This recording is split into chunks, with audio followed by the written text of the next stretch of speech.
ఇప్పుడే జీ5 app download చేయండి. చూడండి మీ ఫేవరెట్ టీవీ షోస్ ఎప్పుడైనా ఎక్కడైనా. కారు ప్రమాదం అన్నప్పుడు అసలు కారే బయటికి తీయం, క్యాబ్లో వెళ్తాం. అమ్మా, అది కూడా కారే కదా. తెలుసు నాన్న, మన కార్లో గాయత్రి పాప ఎక్కుతుంది అనుకుందాం. అది కూడా మేమెక్కిస్తేనే. క్యాబ్ అయితే ఆ గొడవే ఉండదు కదా.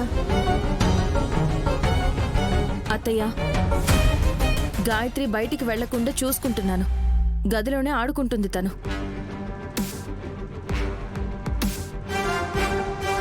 మీరు కూడా ఇంట్లోనే ఉండిపోండి, ఈ రోజు వరకే.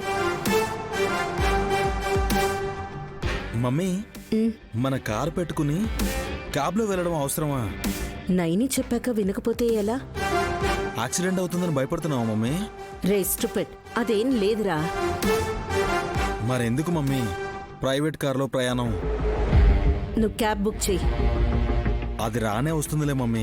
మన కారు వాడితే గండం ఎలా వస్తుందని అడుగుతున్నాను. రే, ఇక్కడ నువ్వు ఒక లాజిక్ ఆలోచించలేదు. గాయత్రి పాప ప్యాసింజర్ సీట్లో ఉంటుందని, డ్రైవర్ లేని కారు దూసుకొస్తుందని నైని చెప్పిన కథ నిజం అవుతుందా లేదా అని చూడాలనిపించింది.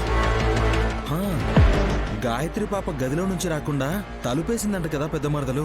ఇంకెలా వస్తుంది మమ్మీ? నయని చెప్పింది జరిగి తీరుతుంది అనుకుంటే గాయత్రి వస్తుంది. ఆ పిల్ల రావడమేమో గానీ ఈ లోపు క్యాబ్ వచ్చేలా ఉంది.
జీ5 యాప్ డౌన్లోడ్ చేసి అన్ని ఎపిసోడ్స్ పూర్తి ఉచితంగా చూడండి.